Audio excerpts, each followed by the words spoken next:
gente legal hoje. E aí o tema de hoje é o TPS, transtorno de processamento sensorial. Esse tema ele tem surgido até com certos mitos e colocações complexas, e as pessoas não explicam exatamente o que ele é, enfim. Por isso que ele é importante da gente trazer. Acho importante dizer que eu não encontrei pesquisas que falam especificamente disso na superdotação, mas também não fez falta, porque falar do transtorno já é falar de como isso está na superdotação. Pelo menos nos artigos em português, nas seis primeiras páginas do Google Acadêmico e no Cielo. Foi uma pesquisa que eu não vou conseguir falar ela toda aqui. Eu vou enviar o link para vocês no grupo de um certo artigo que é bem completo e aqui também para vocês lerem depois. A primeira questão que a gente tem é de entender propriamente o que é o transtorno e de onde surgiu isso. A primeira autora a falar disso é o Jean Ayres, ou Ageano, tá? O nome não me ficou claro. Não ficou claro o ano também. Mas ela que começa a pesquisar a ideia de sensações corporais, mecanismos cerebrais e aprendizagem, que é o que ela chamou de teoria da integração sensorial. Esse nome continua válido, só que de uma perspectiva diferente depois. Na perspectiva de favorecer a organização do comportamento e o deficiente do corpo em atividades cotidianas. Para quem tem dificuldade com isso, essa frase já é bem marcante. Em essência, falar de TPS é falar de ser um processo que é adaptativo e que tem déficits para acontecer. Em termos de modular, discriminar e organizar as sensações de maneira adequada. O termo TPS vem com Miller e colaboradores no ano de 2007, que ele relaciona tudo isso ao desempenho ocupacional. Que aí a gente vem com esse termo. Não é exclusivo de pessoas neurodivergentes, porém é só mais comum. Existem 3 tipos, e aí vocês vão acabar se identificando em um deles de alguma maneira. Existe o TMBS, transtorno motor de base sensorial, que é basicamente usar o corpo no trabalho. Se caracteriza pela questão da postura do tônus corporal ser muito baixa, reações pobres, de maneira geral, e equilíbrio na postura. E também sobre a dispraxia. Então, basicamente, é uma dificuldade de planejar e executar atos motores novos ou série de ações motoras. Tradução. Se eu vou pegar um leite, eu tenho que pensar sobre isso. E também impacta a coordenação motora grossa ou fina, incluindo a fala.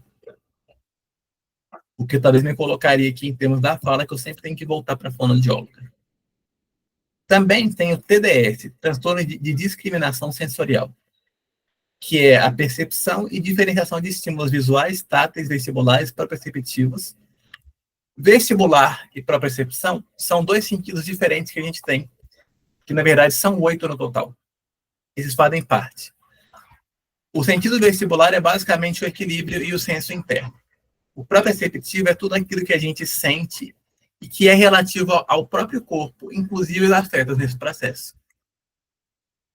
Também tem a questão das papilas gustativas, da audição e do olfato. Quais problemas que isso pode trazer? Quem tem isso em nível baixo não consegue reconhecer uma moeda numa bolsa, vai ter dificuldade de diferenciar letras, e na hora de escrever, uma criança pode não conseguir colocar a força certa no lápis. O último é o transtorno de modulação sensorial, que aí vai bater para todos nós. Que a gente não consegue modular a intensidade e a graduação dos sentidos. Por isso que as coisas parecem mais altas para a gente. E aí, todas essas 3 características podem ser cumulativas ou não. E aí a gente vai ter o hiperresponsivo, que é aquele que reage de maneira muito automática e exagerada, por vezes defensivo e ansioso. E aí é uma questão de textura, sabor, odor, ruído, movimentos e estímulos visuais. Isso explica o porquê, porque a gente cansa de trabalhar em ambientes abertos com muitas pessoas fazendo muitas coisas. O hiporresponsivo é o oposto e vai trazer outros problemas, porque a pessoa não percebe coisas, inclusive dor. E isso vai trazer um não engajamento em relações sociais, porque se ela não percebe coisas, inclusive o outro. E aí nós vamos ter, inclusive, um problema disso, que é buscar demais sensações, sentidos e coisas, de maneira duradoura e constante. E às vezes a pessoa se coloca em perigo de maneira impulsiva, intrusiva ou bruta. Um exemplo que os artigos deram foi o próprio investimento em artes marciais ou lutas violentas. Dados do ano de 2004, que eu achei muito importante. Que legal, Procuradoria-Geral do Estado do Ceará. Gostei. Bem-vindo. Bem-vindo, não sei como você chama. Você só entrou com o nome da instituição. Depois se apresente, por favor, se quiser. A gente tem de 5 a 16% de crianças de 6 a 11 anos que tem a TPS. Isso em idade de 2004. Até aí, tranquilo, gente? Alguma questão que vocês queiram comentar ou colocar? 2, 3. Imagino que não, mas vocês podem falar. A gente vai ter, nessa segunda parte, uma parte que mostrando do desenvolvimento infantil a partir deste processo e o quanto ele é prejudicado, ou ele pode ser. Eu tenho só que abrir o gráfico aqui. Página 26, 26, 26. Eu vou ter que mostrar isso aqui em gráfico para vocês. Vai lá, Sandra. Pode falar.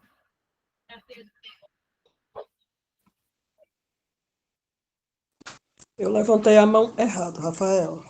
Ah, tá. Tranquilo. Vocês conseguem enxergar esse gráfico?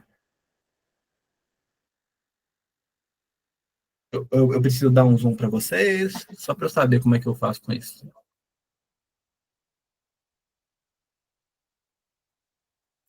Enfim, vocês me digam. A gente tem 4 níveis de integração sensorial. Por isso que eu falei que o termo integração sensorial não se perdeu nesse processo. Que é basicamente o desenvolvimento infantil lidando com os próprios sentidos para existir no mundo. A gente vai ter a visão, que vai ter de desenvolver sem grandes questões, ou pelo menos sem outras coisas. O tato, que vai passar por outros processos. A própria percepção, que aqui foi colocada enquanto músculos e articulações, especialmente no movimento, no andar, no engatinhar. E o vestibular, enquanto gravidade, eu me levanto, eu me deito, e no movimento.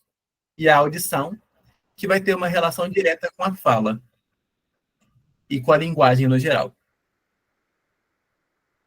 E aqui eu vou fazer um parênteses que crianças surdas que tenham superdotadas não vão ter essa audição e vão ter a visão no lugar da audição, cumprindo esse papel de fala e linguagem. Não está nos artigos, mas está numa relação lógica. Se tudo isso aqui desenvolve bem, a gente vai ter uma relação entre o sentido vestibular e proprioceptivo de uma criança que consegue movimentar os olhos corretamente, ter uma postura adequada, equilíbrio, plano muscular e segurança gravitacional. Tradução: andar, engatinhar, existir pelo mundo. Se o tato está correto, a gente vai ter uma sucção adequada, basicamente mamar no peito. A alimentação, que vai passar pela questão das texturas e tudo. Trouxeram uma coisa muito legal no artigo, que é o vínculo mãe-bebê pode ser um bebê que rejeita o toque, que tem dificuldade com isso, e o quanto ele fica confortável com esse processo do toque. Porque ou é um toque que é muito intenso e esse bebê rejeita, ou é um toque que é muito não sentido, esse bebê acaba ficando, entre aspas, grudento demais. Porque ele precisa disso muito intensamente. Então, aqui a gente já vê possíveis problemas na vida de uma criança e de um possível adulto que não trabalhou isso. Em uma terceira etapa, a gente vai ter percepção corporal, coordenação dos dois lados do corpo e planejamento motor, que está na própria percepção e no sentido vestibular.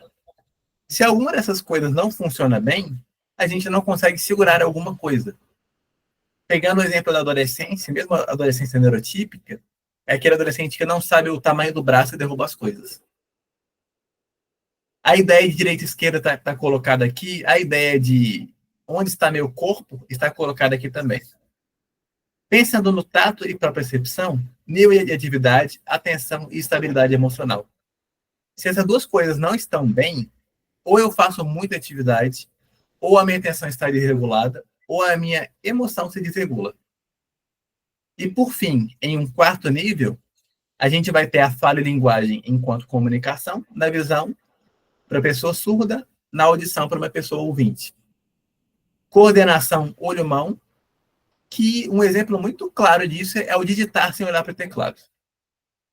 Percepção visual, atividade com propósito, no sentido de um movimento ou de uma ação com propósito.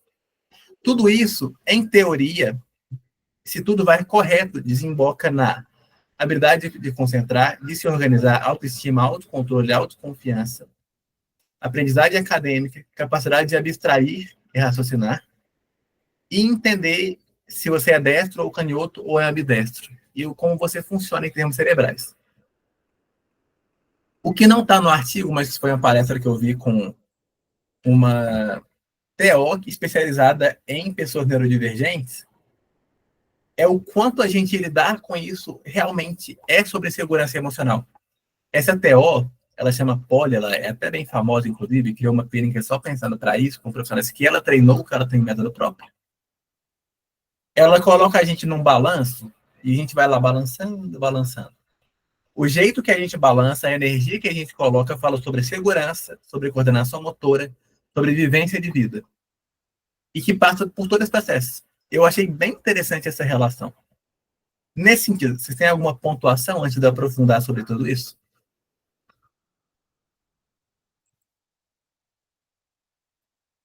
Vou supor que não, vocês continuam a partir de vocês. Vocês podem interromper. E esse artigo eu vou mandar aqui para vocês em 2 links, porque ele vai listar tudo de um jeito muito bacana. O que pode acontecer em cada caso. Eu não vou falar tudo, porque é muita coisa. Mas eu vou trazer um pouquinho para vocês. O transtorno tátil, quando a gente pensa sobre isso, se eu tenho uma questão com isso, isso muda o meu afeto, como eu lido com isso, a minha movimentação. O artigo ele trouxe que a questão tátil é equivalente à questão do conforto e segurança, principalmente afetivo. Também a gente pode ter déficits na noção corporal, noção bilateral e na noção de esquerda e direita. A Liz Delfino é uma superdotada bem famosinha na internet, inclusive foi ela que ganhou aquele programa do Luciano Huck. Ela solta uma das atividades no Instagram dela, que é a noção bilateral de fazer linhas em movimentos diferentes a partir do papel. É bem legal de fazer, inclusive. Também, a atenção não desenvolvida, ela é para ouvir. Se eu não consigo ouvir bem, eu não consigo entender e não consigo falar. Isso está ligado ao sistema vestibular, no sentido corporal e para perceptivo. Aí tem algumas questões que é bem interessante, que eu vou pegar aqui, que está no próprio artigo, e aí eu vou também mostrar para vocês em exposição.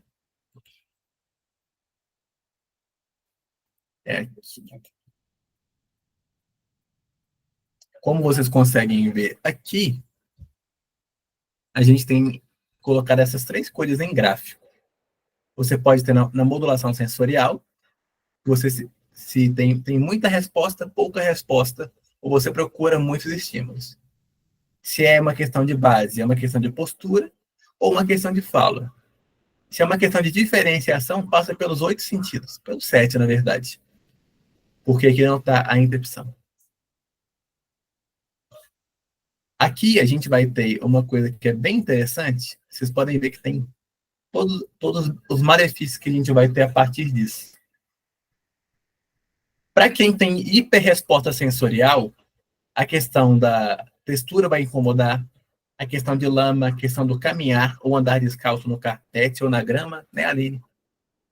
A questão da migalha em volta da boca quando a gente come, a questão das unhas, a questão do perfume, de um cheiro muito forte, os próprios alimentos, barulho de fundo quando a gente quer concentrar. Sandra, isso aqui é sobre nós. Shopping, essa coisa que a gente não dá conta.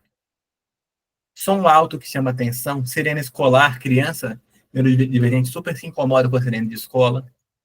Questão de motor, brincar de balanço, ou luz forte. Eu, quando vou em teatro, por exemplo, ficar na frente, para mim é muito ruim que aquela luz vai no meu olho.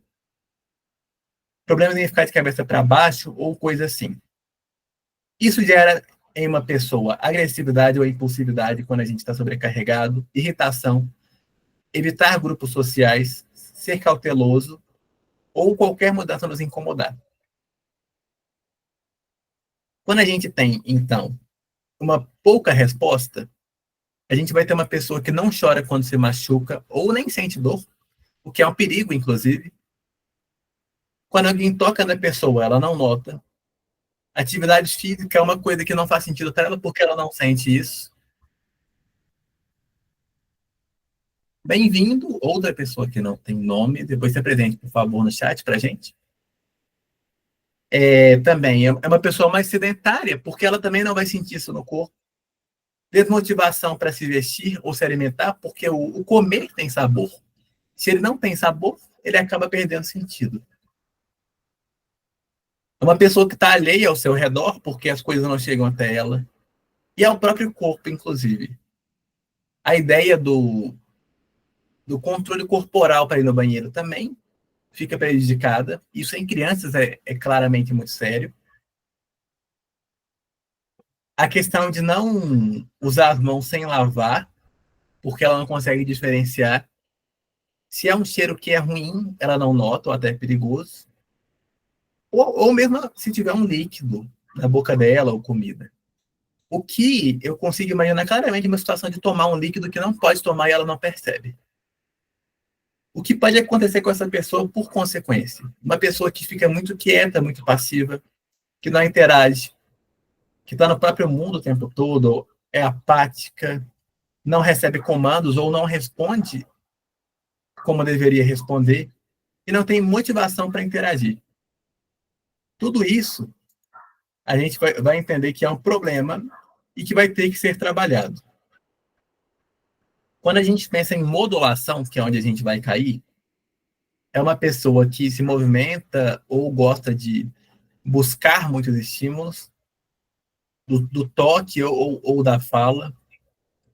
A gente vai ter aqui a questão de ouvir coisas altas ou baixas, porque aqui o exemplo está muito no alto, mas também pode estar no baixo. Basicamente, buscar estímulos.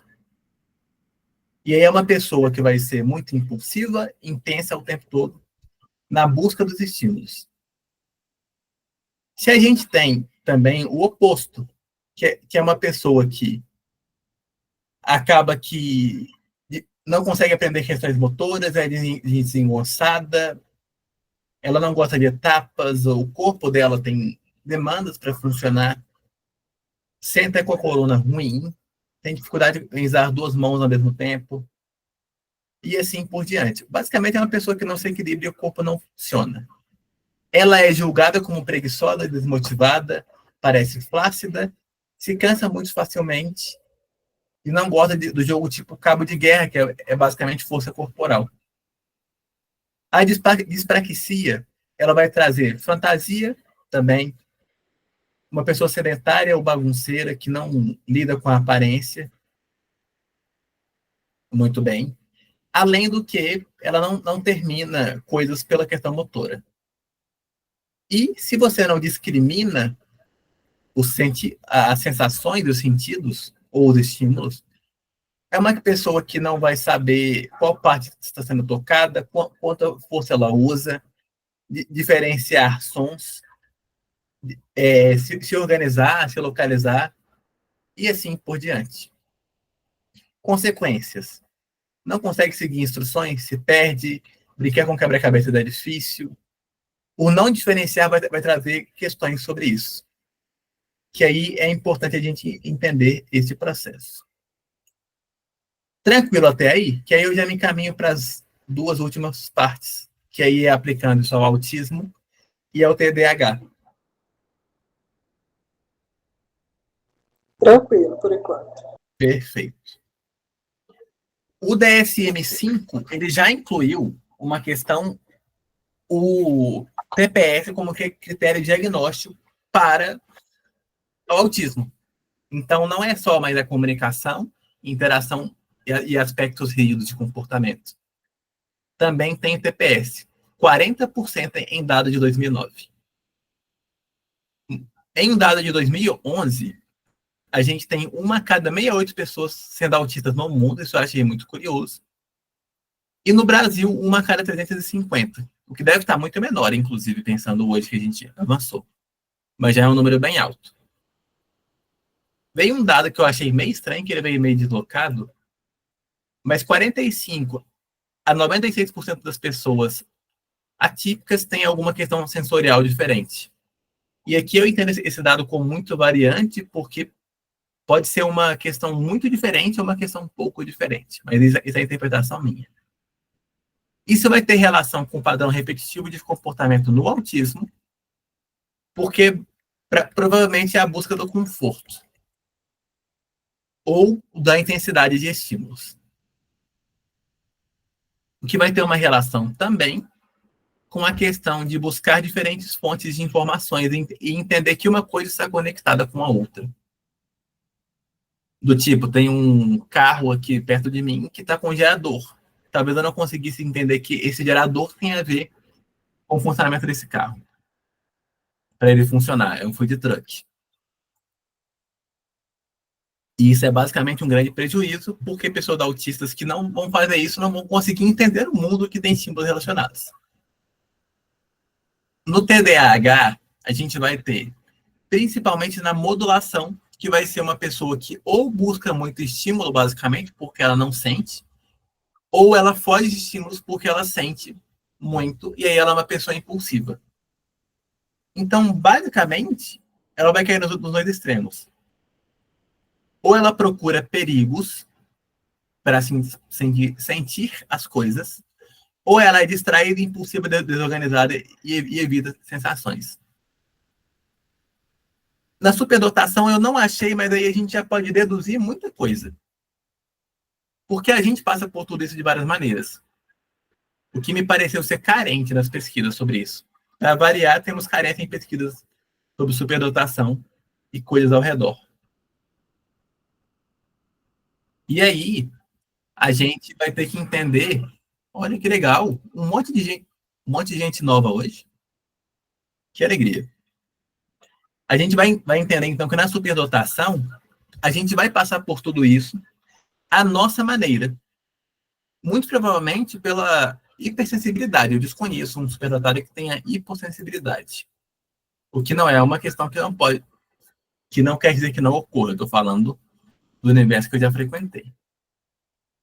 No mais, essa pesquisa foi bastante rica e é isso que eu tenho de conteúdo para hoje.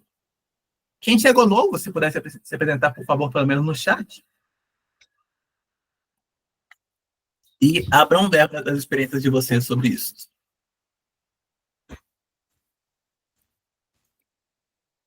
Sou todo ouvidos.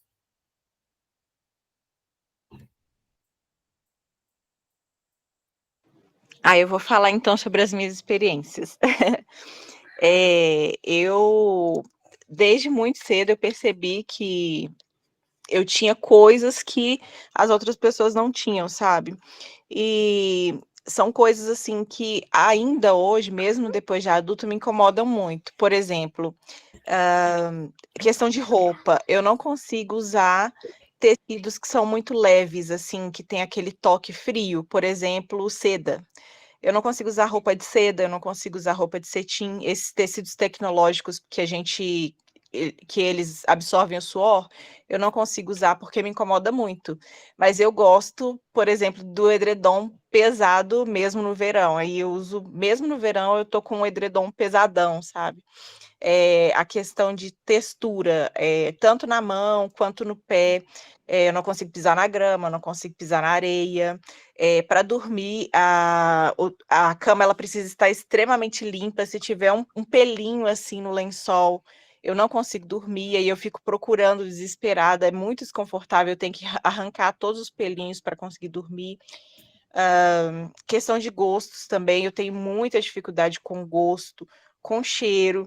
Às vezes é até deselegante, porque eu não digo perfume, mas às vezes eu não consigo me dar bem com o cheiro mesmo, pessoal de alguém. Não que a pessoa tenha mau cheiro, não é isso.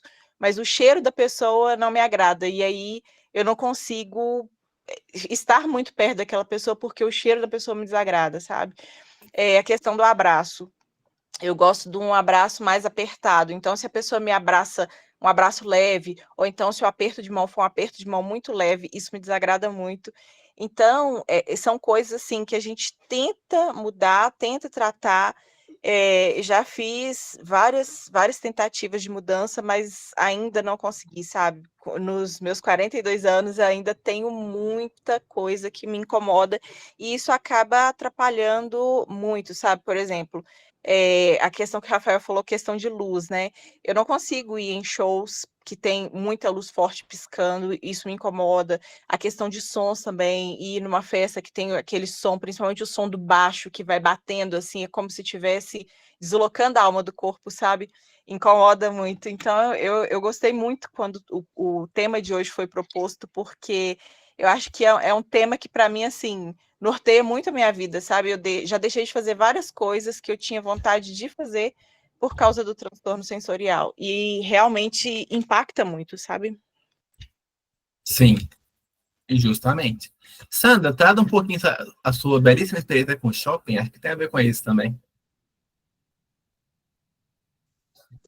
Né, a questão eu estou percebendo uma coisa bem interessante aqui, antes de falar da experiência, é que a dupla excepcionalidade, quando o Rafael, né, e a Aline comentam como vocês também têm o autismo, então eu percebo que dessa questão do controle, porque é uma coisa que está sendo muito positiva, assim, de saber. Eu sinto que tenho os dois, e a questão do, do, do shopping, ou qualquer movimento, por exemplo, ontem eu tive uma experiência muito interessante. Eu fui até o Inhotim, numa quarta-feira, que é gratuito a entrada. Como eu dou aulas, eu fui acompanhando os meus 10 alunos. Hoje parece que eu passei 5 dias em uma rave. Eu estou moída, pregada, acabada, cansada, porque aquela energia toda parece que eu vou girando junto. Então, quando está tudo muito calmo, eu giro calmamente por pouco tempo. Então, é tudo muito intenso, tanto para um lado quanto para o outro. E então, ir ao shopping é uma coisa extremamente desgastante. É muito cansativo. Tudo é muito cansativo. Mas eu tenho percebido aqui, até estou desviando um pouquinho aqui, Rafael, mas eu estou percebendo que Tá tudo bem. quando não tem o autismo associado, pelo menos aí, no caso, até a Natália, que também pode dar o depoimento dela, parece que eu, por exemplo, estou me sentindo aqui como vocês, o cheiro da pessoa, ela me incomoda também às vezes. Só que como eu consigo controlar por algum tempo, mas isso me gera um estresse posterior muito grande. Ele não vem na hora, mas ele represa e fica para daqui a pouquinho. Então, por exemplo, eu quando estou lavando vasilhas, normalmente eu molho uns 5 panos de prata. Eu tenho que secar as mãos o tempo todo. A questão do abraço. Tem dia que eu gosto de abraços leves, tem dia que eu gosto de abraços apertados, mas em geral eu não gosto do contato. Em geral eu não gosto. Então, assim, eu estou tentando compreender em mim essa diferença. sabe? E tudo isso que você falou aí, o interessante, Rafael, que eu achei, é que é extremo, né? Ou é pouco ou é muito. Então, às vezes, o som me irrita muito. Por exemplo, músicas que têm métricas repetitivas, ela, como a Aline acabou de falar, é tirar a alma do corpo. Então, quando eu sinto que tem uma métrica que ela bate 3 vezes, ela vai tum, tum, tum, tum, tum, tum, pá, tum, tum, tum. No quinto tum, tum, tum, eu falo, se eu não sair daqui, eu não sei o que eu posso fazer. Entendeu? Então, eu, por exemplo, tenho essa facilidade com a análise de padrões, né? Tanto que a área que eu escolhi para trabalhar é essa, porque é uma coisa que eu falo, algo que poderia me derrubar, eu vou ter que tirar proveitos. Então, acho que tudo que é padronizado, tudo que é intenso, tudo que é desordenado, porque eu, por exemplo, fico tentando achar padrões. Então, no IOTIM, por exemplo, que tinha 300 escolas, 400 ônibus, 800 estrangeiros, cada obra é diferente, aí o meu cérebro automaticamente fica tentando buscar cadê o padrão, cadê o padrão, cadê o padrão. E como ele não acha os padrões, a gente fica da exaustão. É o que acontece comigo. Sim, muito bom. Adorei. E é isso mesmo. Sandra, lá no Inhotim, eu sei que me falaram de uma obra que era o Silêncio Absoluto. Essa obra existe, continua lá? Não, é porque é muito grande, né? Então, teve o que eu achei muito interessante lá é que tem um cubo que tem uma luz, eu não sei nem se eu vou acertar a palavra que não é estroboscópica, é isso a palavra? E aquela luz que fica piscando, piscando, piscando, e você parece que está em câmera lenta. E o local é fechado. Então, o que que acontece? Eles pedem que não entrem pessoas que têm náuseas, que têm labirintite e essas coisas do tipo. Aí, beleza, eu entrei com o pessoal, todo mundo saiu de lá com muita náusea, sentindo muita vertigem. Aí eu falei assim, gente, isso só pode ficar lá 30 segundos. Eu acho que isso é relativamente novo lá. E quando deu 30 segundos, na hora que deu tipo 28 segundos, é que eu vi a luz piscando, que eu comecei a sentir as pessoas em câmera lenta. E o pessoal narrou para mim que eles já sentiram isso no primeiro momento que eles entraram. Então o meu cérebro completou, que eu percebi que ele completou os movimentos e eu não via as pessoas em câmera lenta. Os locais que então, esse sim, o do silêncio. Ah, sim, agora que eu tô falando. Tem um que é do silêncio, mas eu não fui em todas as obras. Mas é uma experiência para a gente, superdotado, mas eu não recomendo na quarta-feira, porque como é gratuito, enche muito. Essa percepção. É um ponto, por exemplo, de locais que ficam escuros ou cores únicas, sabe? Então, assim, é muito interessante para a gente observar. Uma sala de sons com conjuntos de 3 caixas, uma sala imensa, e os sons passam de uma caixa para outra e literalmente, as pessoas saem de lá com muita dor de cabeça, muita náusea. Para mim foi tranquilo. E uma parede onde projeta várias imagens de muito rápido. E Marcela foi também. Aí Marcela falou: "Nossa, se eu pudesse explicar para alguém como que o meu cérebro funciona, é isso aqui". E o grupo que foi junto comigo reclamou muito disso, de náusea, de enjoos, de tipo que eles sentiam como, falar, se alguém usasse droga era isso aqui. E para mim foi tudo tranquilo. Tipo assim, eu falando, gente, a velocidade até confortável eu achei, para te ser sincero. Interessante, o seu cérebro completou um trem que não estava acontecendo. É porque a luz fica tuc, tuc, tuc, tuc, tuc, e apaga. Aí os meninos, todo mundo que foi do meu grupo, foi mais ou menos foi de alunos, foi 50 alunos em grupos separados, e os professores. Eles falaram todos, alguns chegaram a passar mal, eles falaram que tiveram que fechar o olho. Aí ele falou que. Aí eu falei, eu só consegui nos últimos 2 segundos que eu saquei o que estava acontecendo ali. Eu falei, tá. É pra ver em câmera lenta. E aí eu falei, entendi. E o da parede também. Tipo, eles falaram assim, a gente não consegue acompanhar as imagens que apareceram ali na parede o tempo todo. Eram 4 paredes e você se posicionava na sala onde quisesse.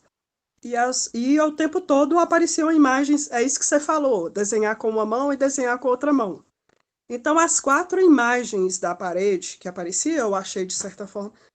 A Marcela, inclusive, acompanhou e eu acompanhei as 4 imagens, dava para saber. O pessoal falou que quando apareceu mais ou menos ali um tempinho, eles já saíram da sala e eles falavam que eles nunca, que aquilo deu muita tonteira e náusea de aparecer 4 imagens e elas mudavam em tempos distintos. Uma ficava 3 segundos, aí a outra entrava com 1, aí de repente. E eles falaram que sentiram muito desconforto. E eu achei até confortável aquilo aparecendo rapidamente. Não me deu essa sensação. Então me fez pensar. Aí já uma outra de pisar no tudo escuro e a sensação tátil. Tinha balões no chão, o chão era super macio, a parede tinha texturas e a gente tinha que andar no escuro tateando. Esse foi horrível. Aí, de repente, o cérebro se acostumou muito rapidamente com a luz e eu consegui ver. Eles também narraram que eles não conseguiram, assim, no mesmo tempo que eu. Falei, gente, agora é muito tranquilo, tá dando para ver tudo. Vocês estão vendo o quê? Porque tá tudo muito escuro. Então, a minha sensação foi que o meu cérebro se acostumou muito mais rápido do que os demais membros do grupo com a escuridão. E já consegui ver muito claro a sala, umas salas com redes, se você não sabe que tem redes, porque é o breu absoluto. E de repente, então eu tive essas percepções, que essa adaptação foi muito mais rápida do que as outras pessoas, mesmo naquela adversidade ali.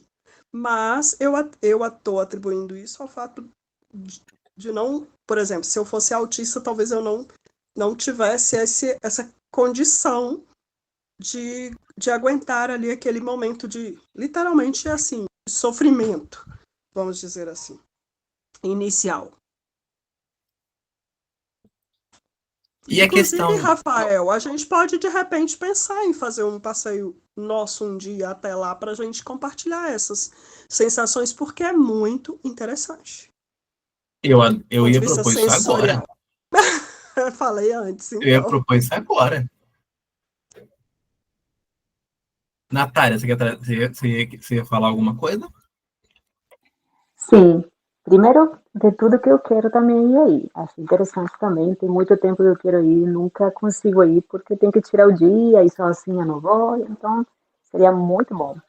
Depois queria compartilhar minha experiência, assim, tanto como a Sandra, a gente não tem dupla excepcionalidade, só tem superdotação.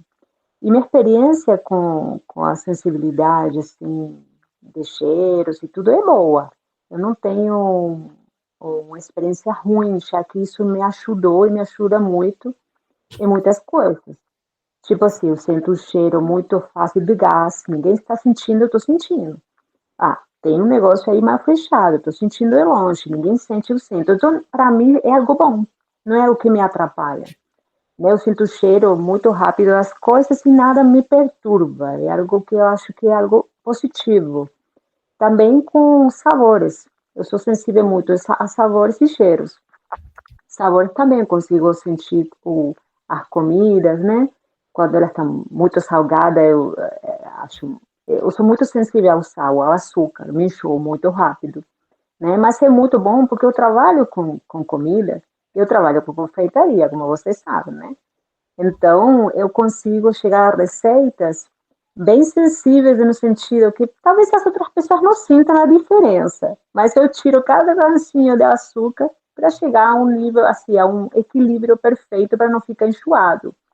Tanto em várias composições que tem aquela receita, eu tento chegar a um equilíbrio, o que acho mais saboroso, não enjoativo. Então, isso me serve para eu ter a sensibilidade, tenho os sabores, muito sensível aos sabores.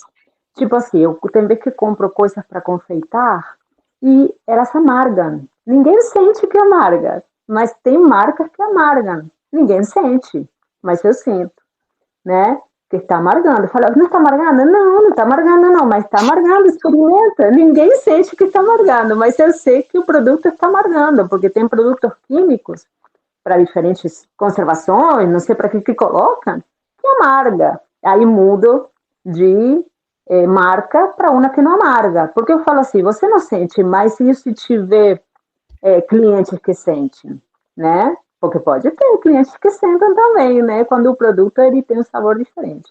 Então, para mim, é uma experiência muito boa. Não tem, a mim não me perturba a minha vida, não tem nenhum problema. Com luzes também, não. Só roupa molhada, que não aguento, mas é coisa muito simples, não tem muita coisa assim que me atrapalhe, né? Mãos molhadas, por exemplo, se alguém me encostar com a mão molhada através da roupa, eu sinto, me incomoda demais as coisas molhadas no corpo. Mas nada que me atrapalhe, para mim tem sido positivo, né? A hipersensibilidade, assim, no olfato e no sabor. Então, eu só tenho que agradecer por isso. E eu quero te fazer uma pergunta. Para Rafael, eu preenchi um formulário, um questionário sobre hipersensibilidade e eles traziam, separavam a hipersensibilidade. Primeiro tinha as perguntas de hipersensibilidade nos sentidos, depois a hipersensibilidade na parte intelectual, hipersensibilidade na parte física e tinha outra mais. E eu preenchendo isso aí, eu percebi, na realidade, que a minha hipersensibilidade é na parte intelectual. É a primeira vez que eu escuto isso, tá? Nunca tinha ouvido falar sobre hipersensibilidade intelectual. Aí, para mim, foi todo no máximo. Né? Na física, eu preenchi quase tudo muito tranquilo, que eu não sou inquieta, não. Sabe? Mas minha mente, ela é hipersensível, assim, tipo assim, todo foi no absolutamente, absolutamente, absolutamente. E eu não sabia que tinha hipersensibilidade intelectual. Fiquei sabendo ontem, né, que preenchi esse formulário, né? Não sei se você, o que você pode falar para mim sobre isso, porque para mim é algo novo. Para mim, todo superdotado é hipersensível na parte intelectual, ou não? Existe um termo que está popularizando agora, menos do que deveria, que é o pessoa altamente sensível, que é basicamente a nossa percepção social, que ela pode vir dissociada de superdotação. Que deve ser bem diferente e estranho. Mas sim, uma pessoa altamente sensível passa por isso, que é de notar os detalhes, e entender a empatia e tudo isso.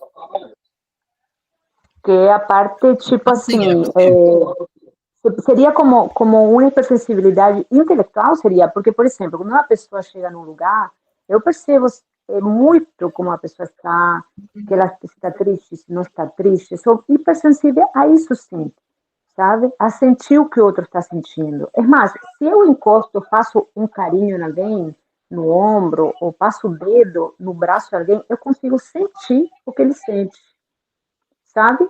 Eu consigo fazer um carinho em uma pessoa e saber aonde eu estou encostando, onde é melhor, onde é pior, na cabeça, qualquer cafuné que eu vou fazer, assim, eu sei aonde, não sei, como que consigo sentir o que o outro está sentindo, desde um carinho, quando a pessoa chora, quando tudo, eu sou hipersensível ao sentimento dos outros. Né? Muito mais que uma luz, entendeu? Tipo, uma luz não me incomoda, mas eu sou hipersensível. Depois de preencher isso aí, eu percebi que minha hipersensibilidade é a parte intelectual, que isso estava dentro da parte intelectual, empatia, detalhes, tipo, a parte de imaginação também, né? Toda aquela coisa de você ficar imaginando coisas através de alguma coisa que você vê. Né? Então tem como que a hipersensibilidade ela tem várias áreas, né? Onde você pode ser muito mais em uma área que em outra. E tem áreas que eu não sou hipersensível para nada. A minha luz, algumas coisas não me perturbam, não. Mas outras sou muito sensível. Eu não sabia essa diferença, não. Pelo menos não estava consciente, né? Claro que a gente sabe porque a gente vai estudando e aprofundando no tema e a gente vai vendo muitas coisas. Mas não tinha isso de forma consciente e organizada, né? É como que os pensamentos se organizaram e conseguia enxergar e separar cada coisa, entendeu?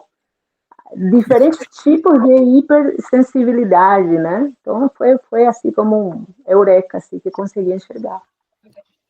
Sim, eu tenho notado isso em todos nós aqui, o quanto mais a gente está aqui presente ouvindo sobre a gente mesmo, mais a gente também lida bem com a gente. como a própria Elisângela colocou, para entender a filha dela mesmo. Entender os pontos de vista de alguém assim, você tem que passar por um processo. Felipe, você tem alguma experiência nesse sentido? Eu? Felipe. Felipe. Cara, a minha sobreestabilidade sensorial, eu acho que ela é muito mais relacionada também a essa parte intelectual, mas ela está muito mais relacionada à seletividade alimentar e principalmente a perspectiva da mudança de humor. Então, por exemplo, lugares barulhentos, lugares mais movimentados, tendem a me dar um pouco aquele aspecto meio, não sei se a gente poderia descrever como uma vertigem, assim, sabe? Uma sensação de mal-estar, e isso acaba afetando, digamos assim, as minhas relações, no sentido de, às vezes a pessoa quer sair para uma balada ou alguma coisa, e eu não estou muito na vibe, justamente porque eu sei que lá vai, digamos assim, ter essa perspectiva de sensibilidade. Eu até consigo ficar no lugar, mas dependendo do nível de autorregulação que eu esteja, meu humor tende a mudar muito, eu não fico tão uma companhia agradável, digamos assim. Eu acho que tem mais a ver com esse aspecto, assim, de questão, tanto de mais essa questão alimentar, eu claramente mudou o tempero, eu consigo te dizer a textura mesmo, a aparência do alimento, eu não consigo comer alimentos que a aparência não é muito legal, assim, é estranho, mas é engraçado ao mesmo tempo. E também o aspecto referente a essa questão sensorial auditiva, mas tátil, por exemplo, acho que eu não tenho tanto essa coisa de tocar e me sentir mal. Nunca tive essa perspectiva visualizada assim, não. Mas a sobreestabilidade sensorial é muito forte, ou intelectual é muito forte. Muito forte mesmo. A intelectual ela vai bater muito nesses eventos sociais, porque se a gente consegue absorver muito das pessoas e estamos num ambiente cheio, a gente naturalmente absorve muito de muitas pessoas. Uhum. E aí um show, um espetáculo, vira um espetáculo de leitura social para nós. Exato. E isso é muito desgastante, né? Principalmente emocionalmente. Sim, e é aquela coisa, né? A gente não desliga isso. Isso está ligado no modo automático o tempo todo. O que eu não entendo mais como ruim, é só um funcionamento diferente, a gente tem que regular. Mas ainda assim, por isso que o ambiente cheio fica muito mais cheio para a gente. Eu estou me lembrando de um relato que eu vi pensando em crianças. A escola para criança que vai ter o TPS de maneira geral, e pensando nessa intelectual, para uma criança superdotada vai ser muito diferente cada dia, porque o humor da professora não é o mesmo em cada dia. Se para todo mundo é só uma questão do para cada, para essa criança nossa, o que foi que aconteceu com essa professora que ela está assim brava hoje? E nem é com a criança, às vezes. Vai lá, Sandra. Essa questão que eu nunca tinha ouvido falar e também estou me identificando aqui com essa intelectual, e o que você falou aí agora. São os padrões. Realmente, assim, você chega, você percebe na hora, né? A gente percebe na hora que aquele tapete que estava ali, ele não tá. A professora cortou o cabelo, a gente começa já a se perguntar o que aconteceu com o cabelo, por que tá o cabelo, e a aula vai embora. Tipo, a aula acontece em algum outro plano ali, em segundo plano, né? Sim. Isso é muito complexo. Eu consegui desenvolver uma coisa que eu falo para mim que é assim, tá? Eu não sei como é que o Rafael aí pode, né, o Felipe, ajudar. É como se eu tivesse num plano realmente diferente. Aí eu consigo. É como se eu tivesse lendo um livro com uma televisão ligada. Então, a televisão tá lá, mas... E não sou eu que estou assistindo. Tipo, meu filho tá assistindo televisão. Eu não presto atenção, mas ela está ligada. Então, eu consegui desenvolver isso para me proteger, para me... Sei lá, eu não sei a palavra, mas... Então, por exemplo, quando eu percebo um padrão repetitivo ou alguma coisa diferente do padrão que eu estava acostumada, é meio que eu faço isso. Ah, tá. Eu meio que saio da cena e observo a cena de fora. Aí eu tenho controle sobre mim, Uhum. sabe? Como se eu estivesse contando a história para mim. Aí eu tenho controle para não me desestabilizar, sabe? Senão eu não consigo. Se eu continuar na cena e continuar percebendo, igual no Inhotim ontem, se eu fosse contar para você, eu contaria que eu não estive lá. Eu contaria que a Sandra esteve lá e eu consigo me ver andando lá. Então, porque eu falei, senão, porque eu tinha que cuidar dos meninos, adolescentes de 15 anos, na minha conta tinha 5, né? E eu queria olhar as obras e eu sei dessa minha complicação com aquele movimento todo. Então eu saio de cena e eu fico assistindo aquilo e administrando à distância como se eu fosse um outro elemento ali dentro. E funciona, mas me cansa absurdamente. E cansa menos do que estar presente ali o tempo todo, né? Ainda Cansa. tem. É tanto que eu pensei, eu quero ir sozinha assim. É um dia que não for um dia gratuito sem as responsabilidades. Porque, por exemplo, lá tem um prédio de fotografias, todas as obras são incríveis. E a gente, que é superdotado e que ama os detalhes e que quer observar as construções de dentro, de fora, de lado, elas são maravilhosas. Então, você sai dali, tipo, e aí? E o que que tinha depois daquela parede? Eu queria ter explorado mais, porque eu comecei a perceber. Quando eu comecei a perceber que ali mudava de cor, aí, pá, os meninos já vão para outro. Entendeu? Então, é bem complexo a gente. Eu tenho dificuldade em fazer programas em conjunto. Tipo, eu vou com a pessoa ou eu vou sozinha. Porque as pessoas geralmente não conseguem nos acompanhar. Elas não têm paciência para o nosso nível de detalhamento, para o nosso nível de interesse. Então, tipo, as pessoas passam. Por exemplo, uma coisa que me chamou muita atenção, lá tem um passeio de carrinho. E é caro, é R$ 75 por pessoa. E as pessoas fazendo aquele passeio de carrinho. Eu falei, gente do céu, passa tão rápido, você vê um negócio aqui, você quer, né? Então, assim, isso eu não consigo. Toda vez, se eu vou cozinhar com alguém, pode ficar tranquilo. A pessoa está cozinhando, eu faço exatamente como ela me pede. Se eu vou num teatro com alguém, eu como a pessoa define. Agora, então, eu vou sozinha mesmo. Porque aí eu aproveito. Do meu Sim. jeito. Eu tenho esse problema.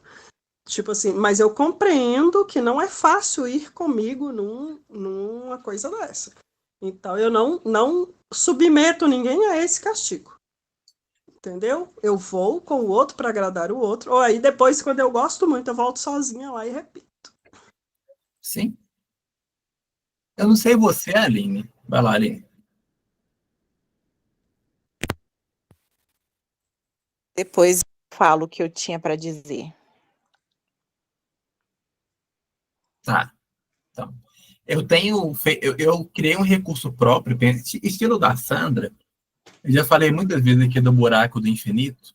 Qualquer dia eu faço um artigo sobre o buraco do infinito, que é basicamente para onde as coisas vão quando eu estou sobrecarregado.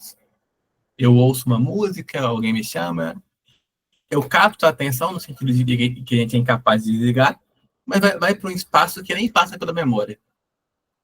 Eu consegui, por alguma razão, conectar a minha atenção a esse buraco do infinito, e é assim que eu mais ou menos consigo não me sobrecarregar. Tem me ajudado bastante em várias coisas. Quer dizer que eu não ouço o que está ao redor ou não vejo? Não, só quer dizer que eu não registro. Mas me ajudou bastante. Vai lá, Aline. Então, uma vez eu fui a uma festa seria uma festa de pré-formatura e tinham vários ambientes e em um dos ambientes tinha um sofá, mas esse sofá ficava exatamente atrás do DJ.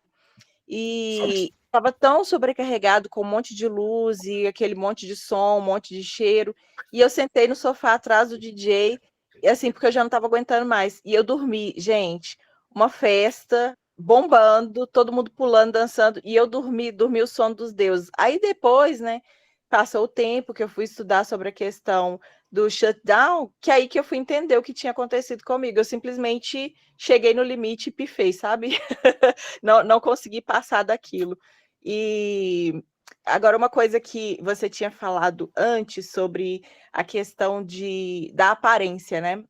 O transtorno sensorial, às vezes, ele atrapalha no sentido, por exemplo, eu não consigo ir ao salão fazer as unhas, porque eu não consigo o toque de alguém nas minhas mãos, eu não consigo a lixa passando na minha unha, eu não consigo a sensação do alicate cortando as cutículas, eu não consigo a sensação do cortador de unha cortando a unha, então eu não faço.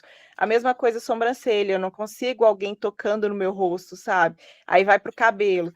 Aí, quando vê a questão da roupa, eu tô sempre de jeans e camiseta, ou então eu tô sempre de moletom, porque a roupa é confortável. Assim, quando eu tô muito sobrecarregada, você vai me ver com a blusa pelo avesso. Não é porque eu coloquei a blusa errado, foi proposital. As minhas roupas, elas não têm. Eu evito ao máximo que tenha costura, eu tiro todas as etiquetas. Calça jeans para mim vai ser uma calça jeans que eu tenho há 12, 13 anos, porque é uma calça que ela já está tão larga que já não causa desconforto. Os tênis são aquele velho, porque já acostumou com o modelo do pé, então está confortável. E é muito isso, sabe? Então eu acho que quem tem transtorno sensorial, assim, que é bem, bem mais agravado, vai ter essas questões, sabe? Eu posso até ir numa festa muito bem arrumada, mas eu vou me sentir muito desconfortável. Eu prefiro estar com as minhas roupas confortáveis a estar bonita, sabe? Para os padrões, assim. Para mim, eu tô ótima, tô bem do jeito que eu me olho no espelho, eu tô limpinha. Às vezes eu tô rasgada, mas eu tô limpinha, então é isso que importa, sabe? E eu não consigo abrir mão desse meu conforto para que as pessoas se sintam confortáveis com o que eu estou vestindo, sabe? Justamente. Eu vou terminar a parte formal gravada e vai para a segunda etapa. Gente, valeu pela participação. E quem está aí pelo YouTube vai poder ver o quanto isso afeta as pessoas e uma explicação conceitual mesmo, que eu acho bastante importante. Por favor, comentem, deem like, coisas assim no YouTube. Isso é muito importante para chegar a todo mundo essa informação. Antes disso, o próximo tema, por favor. Vocês têm alguma proposta? Vocês querem seguir nessa linha diagnóstica? Como é que vocês estão em demandas?